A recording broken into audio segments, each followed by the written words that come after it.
We still haven't been properly notified by government officials that Miriam actually was deceased.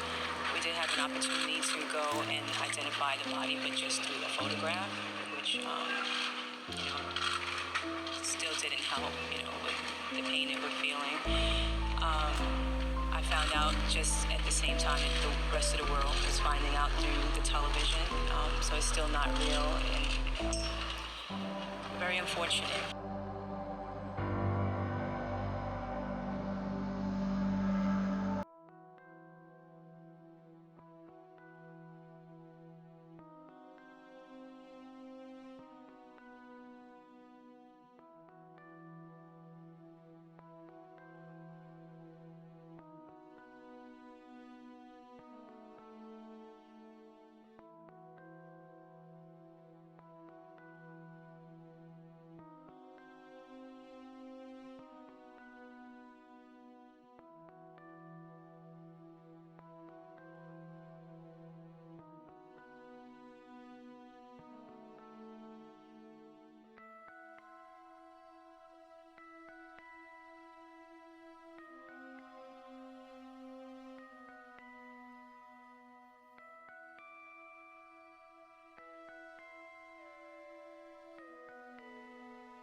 She almost hit police near the White House, and she took a deadly path, chased down Pennsylvania Avenue to the Capitol. The news is that that officer who was injured was taken to MedStar and has been released tonight. He has been released from MedStar. Also, the one-year-old girl who was recovered, she was not wounded in that incident, but she was taken to Children's Hospital, and she is healthy at this point. Police say they do not believe this involves any terrorism, although the motive remains a mystery. We begin with those 38 minutes of fear and chaos in the nation's capital today. And tonight we know that the person at the center was a woman with a very young child in a car. She rammed the barricade outside the White House. Next, a car chase, gunshots, a nervous city in lockdown, people taking shelter on city streets, police rushing in, a sniper in position on the Senate steps. So who was this woman and what really happened? Our team was there when the shots rang out, and ABC senior national correspondent Jim Avila starts us off. The unservice and Capitol Hill officers on a wild mile-and-a-half ride around D.C. monuments and up America's most important street, Pennsylvania Avenue. It started here at 212, the southeast corner of the White House compound. The black car rams into barricades that do their job. Eyewitnesses say uniformed Secret Service agents are watching it all. The barricade fell down because they were kind of plowing through. And at that point, Secret Service was kind of getting more reactive, whoa, trying to stop them. And then they just took off after they hit the barricade down. Secret Service begins the chase right up Pennsylvania Avenue to the foot of Capitol Hill. By 2:30, she stops at the Botanical Gardens. Look again as she's surrounded by and buzzes up Constitution Avenue. Only then is she out of range and is finally stopped just past the Senate side of the Capitol, a block from the Supreme Court at 2:32. It's then that members of Congress, walking toward their offices on a perfect fall day, began hearing a new round of gunfire. They are told to hide their identities. Then very excitedly, a police officer comes running towards me. He saw my pin and he goes, "Are you a member of Congress?" And I said, "Yeah, I am." He goes, "Let me see your identification." So I pulled out my identification. And he says, "Well, take your pin off." I have we wear these little pins around. And so he told me to take the pin off. He goes, "Could be a target?" Inside the Capitol, in fact, by 2:23, members of Congress have already been told via loudspeakers to shelter in place. We heard shots. We saw a lot of police cars. Then we heard shots. And then the police told us to go back. We were simply walking back to our office. I said, okay, we heard pops that sounded like shots. Yeah. The shots they heard came from from police surrounding the black car. The suspect is fatally shot without leaving her driver's seat. The most serious injury to a law enforcement officer is a Capitol Police officer who joined the pursuit and hit a Capitol barricade as it was being released to lock down the area. Late this afternoon, the House said it stands. Madam Speaker, with your permission, I ask for a moment of silent prayer for those officers who have been injured today. Now, police say that this was not an act of terrorism. Another interesting note, all those police officers who were working today, because of the government shutdown, they were not being paid. Diane? All right, Jim, thank you. And now we want to turn next to ABC Senior Justice Correspondent Pierre Thomas, who is standing by. Pierre, what have you been learning from your sources tonight? Diane, tonight police are descending on the home of a 34-year-old woman in Stamford, Connecticut. They believe that she is the dead suspect in today's incident. We have a name, but we're not releasing it because police have not confirmed the identity. They are executing a search warrant right now. But Diane, there is surely going to be an investigation on the use of force here. But as you can see from the video, police were chasing the woman and ordered her to stop and were nearly... As far as we know, that child is all right? The child is okay. Again, no weapons were discovered that we know of. But remember, the car can be considered a weapon. That's going to be the primary issue, Diane. Did the officers fear for their lives or the lives of others? Yes, and did that car trigger the massive response? Thank you so much, Pierre Thomas. 911 Stanford, where's your emergency? Yes, I have some people prowling outside of my window. They've been prowling outside of my window for all day. They're what outside your window? People like loitering or loitering and like actually trying to videotape me from my window. You see, she sounds so calm there. She said the men have been stalking her for months. Police arrived a half hour after her call. The men described were not there. And 11 days later, Carey's boyfriend called police concerned about her well-being. Miriam, she's outside now with the baby without any coats or anything, and she's just like physically, I definitely need to take her somewhere to get some help.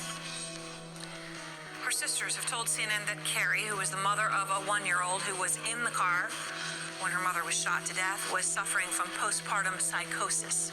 With us, there's some new information today about the woman who rammed the gate at the White House yesterday and then led Capitol Police on a wild chase. Officers say she made delusional comments about conversations in her head with President Obama. Danielle Nottingham has the latest now from the Capitol. Law enforcement sources tell CBS News 9 months before Miriam Carey rammed her car into a White House barricade, she told Connecticut police President Obama had put her home under electronic surveillance and that she was communicating with him. Carey told police she was a prophet and predicted the president would put the city of Stamford under a lockdown. Delusional statements that President Obama was listening to her and communicating and so on. So they're going back over those reports to see if any of that can enlighten them. Carey was not armed when she led police on a high-speed chase from the White House to the Capitol, her car as a weapon. Her daughter is now in protective custody. Investigators believe Carey drove straight here to Washington from her home in Stamford Thursday. But why she made the 4.5-hour trip with her daughter is still unclear. Dr. Brian Evans, a periodontist in Hamden, Connecticut, said Carey worked as a hygienist in his office for about 2 years before she was fired last year. Sometimes it just doesn't work out. There was nothing unusual about her leaving our office. Sources tell CBS News Carey had fallen and hit her head last year, and afterwards her behavior changed. Relatives and friends suggest she was battling depression. Danielle Nottingham, CBS News, Capitol Hill. On now, this morning, the sisters of the woman who was shot and killed by Capitol Police just days ago are now speaking out to ABC News. They're giving us a clearer picture of Miriam Carey, a mother with a history of mental illness. Her sisters argue she did not deserve to die. ABC's Gio Benitez is on the story. Good morning. Good morning to you, Dan. The sisters are on a mission for answers, and now they're sitting down with us. And you're about to see these two women are remarkably composed. Overnight, the sisters of Miriam Carey telling us she was a loving mother who had dreams of being a teacher and a dentist, not a criminal. Was she a violent person? No, she wasn't.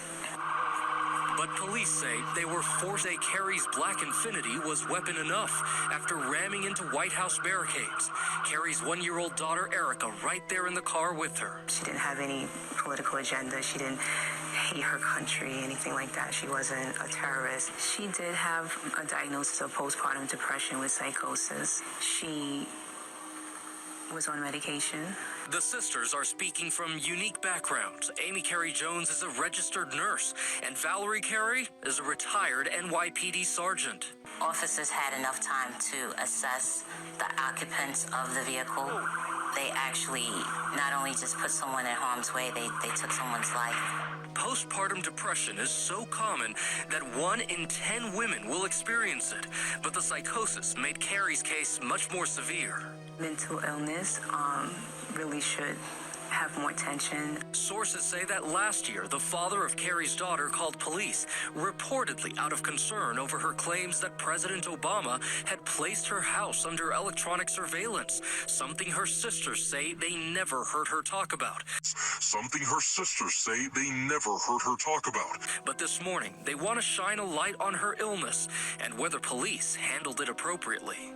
If there's something you could say to Miriam right now, what would you say? We just wish you were here. And the family has hired an attorney to help investigate what happened Thursday. They have not taken any legal action, at least not yet. She reportedly ignored orders to get out of her car. She was shot and killed while trying to speed away. Her young daughter, thankfully, is unharmed. So what could have made this woman seemingly snap? Investigators who searched her Stamford, Connecticut home say they found medication to treat schizophrenia and bipolar disorder, and her boyfriend reportedly told police that she appeared to be, quote, delusional. Let's go live now to CNN's Deborah Farrick, who's in New York with the very latest. Deborah, what do you know? Well, one thing we do want to tell you, Jake, is that the family of Miriam Carey actually traveled down to Washington, D.C., where you are. They identified the body within the last 2 hours. They're there now. They're expected to give a statement later this evening, but they're also expected to speak to CNN. We'll have that interview for you later this evening. One clarification that we want to tell you about, we're now learning that authorities, during the search of her Stamford, Connecticut apartment, found discharge papers, and it was on those discharge papers that there were prescriptions written for 2 kinds of medications. One of the medications was to treat symptoms of bipolar disorder and schizophrenia. The other was for an antidepressant. It's not clear whether there was actual medication there in the apartment, but we do know, according to a source, that the boyfriend had called police saying that she was delusional, that she thought President Obama was surveilling her electronically, and whether this is why she decided to go down to Washington, to the White House. All of that under investigation right now. But again, there were certain things that were going on. The boyfriend said that she had been on some medications, but that she had stopped taking those medications. Think about it. She actually packed a bag, strapped her daughter in that car, and then drove hundreds of miles down to the White House, possibly to get an audience with the president, Jake. Strange. Deb, we heard about an envelope outside Miriam Carey's apartment addressed to her boyfriend. What can you tell us about that? What's the latest on that? Well, this was an envelope. What's interesting is that apparently, according to a source, there was no actual letter in the envelope. There was some sort of a substance inside, a sugary substance, and it was near the door, actually. And so hazmat teams were able to take the letter, bring it to a Connecticut state lab, where that is undergoing testing now. And authorities couldn't even get in to search the apartment because they had to make sure that it was, in fact, safe. So right now, they're trying to determine exactly what the substance was in that envelope. But again, authorities were hopeful that there may have been some sort of stated reason why she did this, but no letter in that questionable or suspicious, is what they're calling it, that suspicious envelope, Jake. And Deb, quickly, what's the status of her 1-year-old daughter? Where is she? Is she safe? Well, she is in Washington, D.C. right now. She is in the custody of Child and Family Service Agency. She went to the hospital, was checked out, released. She's with a foster family, and efforts are being made now to reunite her with her real biological family. Eventually, authorities say they're looking through Carey's computer, but they admit they may never know what caused all this. Valerie and Amy, I can't imagine how tough this is and what you're going through. I'm so sorry for your loss. Amy, what do you want people to know? I want people to just understand that Miriam, she was a young 34-year-old vibrant woman, and she had a lot of dreams and aspirations. She was fun, she was loving, she was very nurturing to her daughter. She was a new mom, and she was excited about that.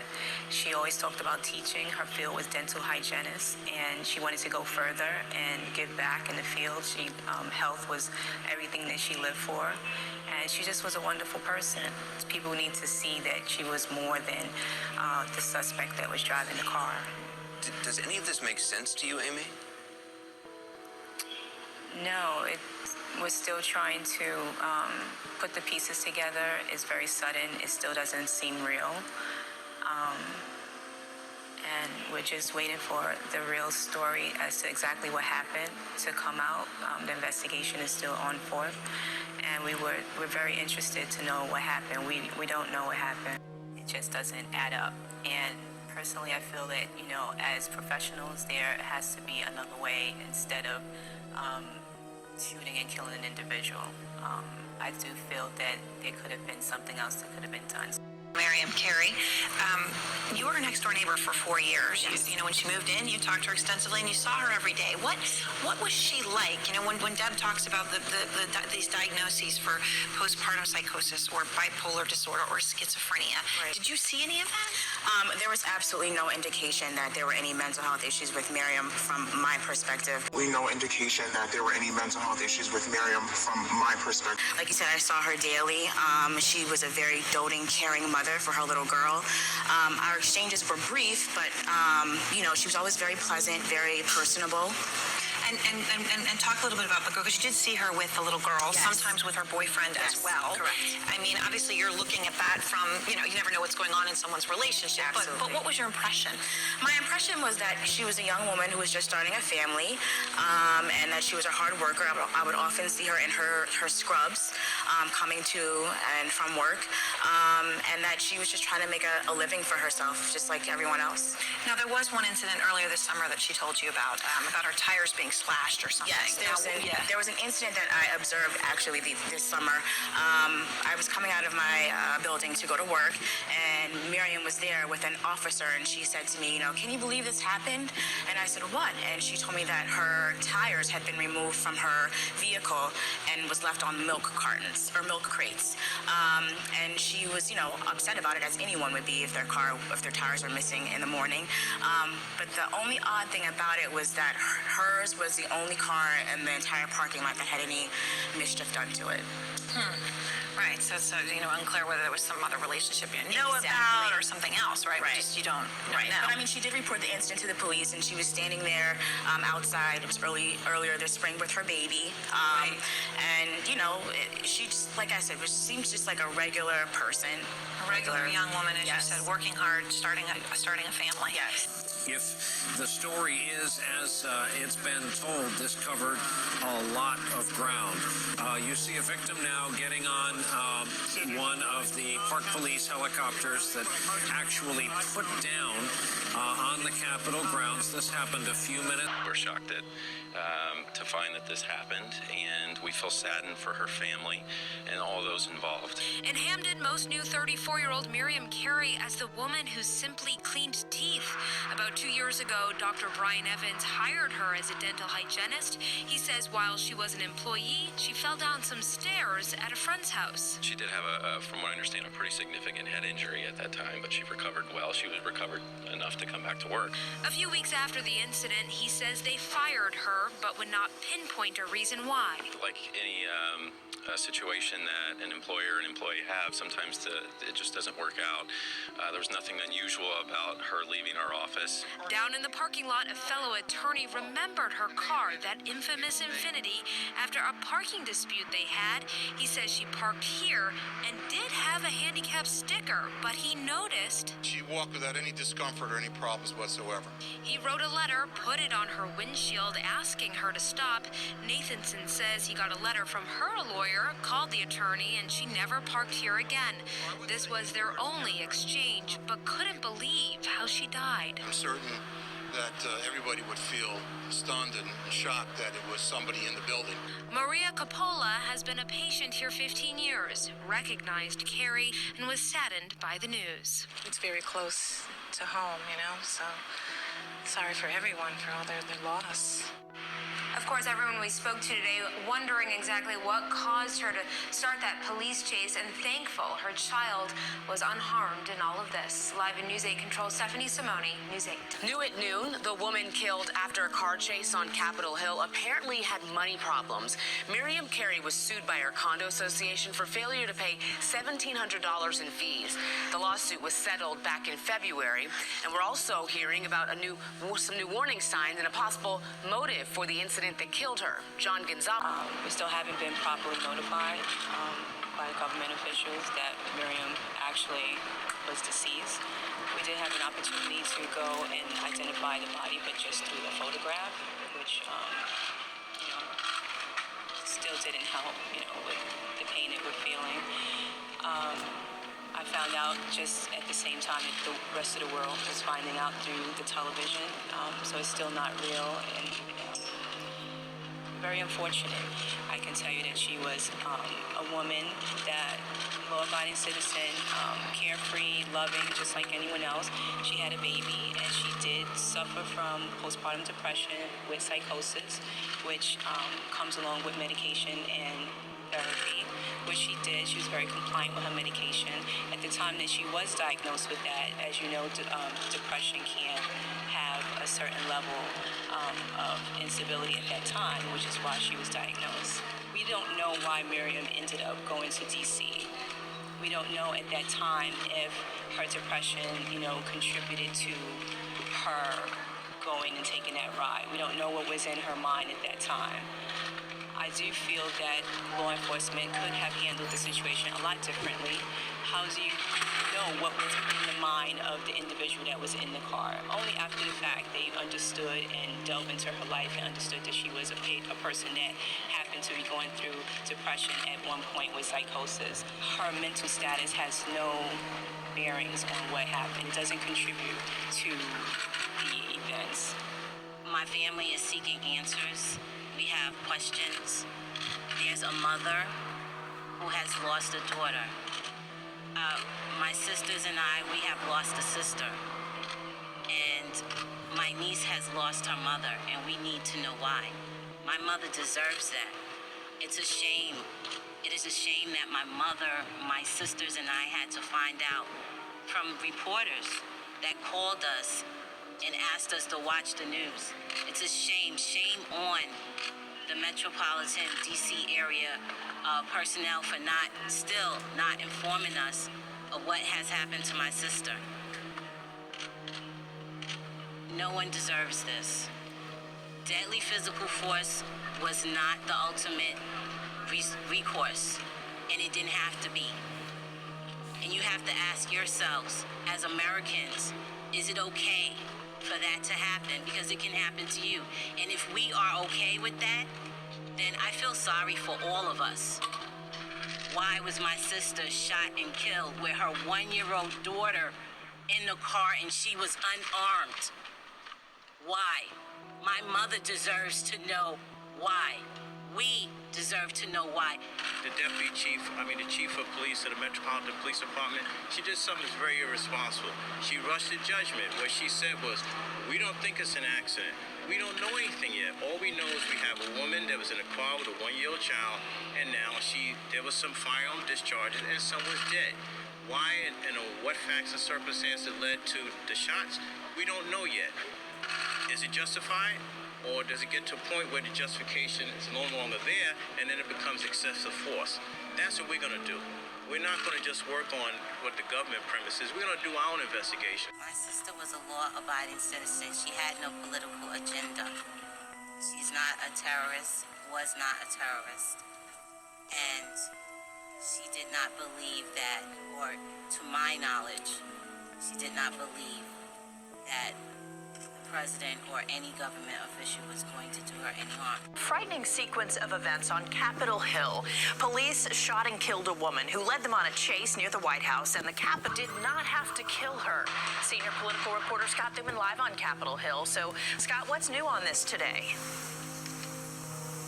Well, what's new, Allison, is this autopsy report, which her family's attorney points to, saying it documents their theory that officers, they say, mishandled the case. They didn't have to shoot. As a matter of fact, they believe those officers should be prosecuted because they claim this autopsy shows the entire situation was avoidable.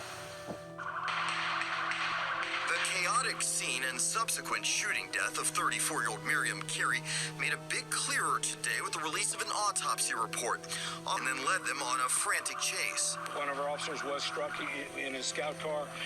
He appears to be conscious and breathing. The medical examiner later found 5 gunshot wounds on CAREY, 4 of them hitting her in the back or back of the head. They know that they blew it, and they essentially killed an unarmed woman. That's why we're not hearing anything about it. The organization WNDTV posted on YouTube these comments from Eric Sanders, who's representing CAREY's family and her 1-year-old daughter, who was in the car during that chase and was unharmed. He refutes FBI and police accounts as she was delusional, believing President Obama communicated with her. And he says this report shows she wasn't on any drugs, but was just confused. Meanwhile, this toxicology exam, she was on no drugs when she came to Washington, D.C. She was here like any other citizen, and now she's dead. They're now threatening suit seeking $75 million, and DePee tells us today the officers involved are still on administrative leave, but that the USCP does not comment on pending litigation and declines to comment while the investigation is ongoing.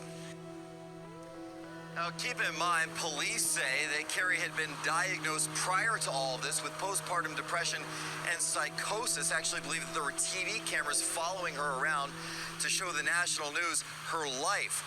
Her attorney says he hasn't filed suit yet, but if he doesn't get an adequate response, he will in D.C. District Court seeking $75 million. On Capitol Hill tonight, Scott Thuman, ABC 7 News. There are many things to be learned from the Miriam CAREY case. That the police are not always giving you the whole truth, that the media is not always reporting the whole truth, that the media are not even curious if there's no reason for them to be. But I think the main takeaway here is beware the federal government's prescription for a problem that may or may not exist. The Obama administration response to incidents such as in Baltimore and Ferguson and the like have been a call for the federalization of police, at least a application of federal police standards in certain local police districts, if not across the entire nation. And we need to be very skeptical of that, because if the standards that they're promoting produce results like we saw with Miriam CAREY, then nobody is safe. This could have been anyone. This could have been someone's mother. This could have been your mother. This could have been your daughter. This could have been your sister. Anyone can make a mistake and make a wrong turn. They shouldn't wind up dead for it. And the last time you talked with her, or the last couple of times you talked with her, did you notice anything out of the ordinary? No. She was concerned about me. Just as any sister would be? Absolutely. Amy, how about you? When was the last time you talked to your sister? Our last conversation, we're more through text message. My last time conversing with her was on Monday, and before that, it was a few days before that. We spoke often. She lived in Connecticut. I live in Brooklyn, so she frequently came down to Brooklyn so that our mother can babysit her daughter to accommodate her schedule. So she did stop by often. And when you talked to her on Monday, how did she seem to you? Normal, regular. It was just, business as usual, Do you think you will ever get the answers you're looking for about what happened in your sister's mind, in her life? We will never know what Miriam was thinking in those last hours before she died. We can only speculate, and our real concern is why, and were things done properly? Like, was there some other way that she could have been helped so that it didn't end tragically? Hallelujah, Miriam! couple dozen ministers and parishioners from local churches prayed, sang, and danced at a vigil for Miriam CAREY, the 34-year-old dental hygienist from Connecticut, who on October 3rd was fatally shot by police. Is that she walked this place, Lord God. Allow her light to become a beacon, Lord God. The vigil was held just feet away from Garfield Circle, where this footage of the chase was captured. They prayed for Carey's one-year-old daughter, Erica, inside the vehicle, but unhurt. They also prayed for the officers who responded. Father God, their task is hard. The NPD investigation into the shooting is ongoing. Carey reportedly experienced delusions President Obama was in contact with her, but her sisters have said she did not deserve to die, even suggesting she was scared and fleeing perceived danger. What if I had driven where I shouldn't have driven and did something that I shouldn't have done because I was suffering from mental deprivation? What if? The Reverend Anthony Motley says he has no relationship with the Carey family, but he says since this happened here, he felt called to organize a vigil, not to pass judgment, but to pray for justice. And we pray that the investigation will bear out whether or not, the officers used proper judgment or excessive force. Still, Motley said his personal opinion is that, quote, something could have been done a little differently. We have people who sometimes might lose their way, sometimes might make the wrong decision, but that doesn't necessarily mean that would require deadly force. In Brooklyn, the Carey family is holding a wake tonight, followed by a funeral tomorrow morning. Meanwhile, the one-year-old girl is now in the custody of her father. In the Satellite Center, Mike Kineen, News Channel 8. I'm here with Eric Sanders, the attorney for the family of Miriam CAREY, who 6 months ago to this day was shot dead under suspicious circumstances just a few feet from where we're standing at the Garfield Circle behind the nation's capital. And we're here with Mr. Sanders to ask him a few questions about this incident. First of all, it's been 6 months, no release of an official investigation. Can you tell us what that says to you? Well, that tells me what my original hypothesis was, is that they know that they blew it, and they essentially killed an unarmed woman. That's why we're not hearing anything about it. Right. But there was a report that you obtained today, a medical report. Can you tell us what you found? Yes, today we received a medical examiner's report from the Office of the Medical Examiner, and we found out what we hypothesized is the truth. She was shot in the back of her head, and in her back multiple times on the left side, which supports our theories that she was driving away, and they were shooting away and shooting at her when she was no longer a threat to them. What they perceive as a threat, what they're claiming. Nonsense. This woman was literally shot in the back. Exactly. And notice we find out that's even more glaring is that they look at the toxicology report and there's no drugs in her system. She was a healthy woman, 34 years old, and now she's dead. So their first excuse was a fear of terrorism. That didn't pan out. Then they went with mental instability. Now it turns out she was not even under any kind of medication. Exactly. It's all, the mainstream media says, well, she's on these drugs in her system. The FBI finds her at her apartment. Meanwhile, this toxicology exam, she was on no drugs when she came to Washington, D.C. She was here like any other citizen, and now she's dead. And finally, one last thing. WND has contacted some 87 members of Congress trying to find out whether they can, if they would have any interest in conducting a hearing looking into a case under which a woman who apparently made a wrong turn at the White House got basically chased down and hunted down by the police and shot dead. We've received no response. Does that say anything to you? Well, that tells us what they believe about. They know that the police agencies blew it, and they just don't want to cover it and let it go. They're covering it up themselves. That's the problem. So their strategy is just to run out the clock? Oh, run out the clock and hopefully just go away. We're not going away. You filed a lawsuit, right? Well, we didn't file a lawsuit yet. We filed a claim, and if they don't answer the claim, then we're going to file a lawsuit in D.C. Circuit. And how long what's your time frame there? Well, we had to wait a statutory 6-month period. After the 6-month period, then we're going to bring our case out here in D.C. So if that happens, we'll be seeing you here again on a 1 year. Exactly. I'm going to get admitted to the bar over here, so they're going to see me personally. Yes, sir. All right. Thank you very much. Thank you.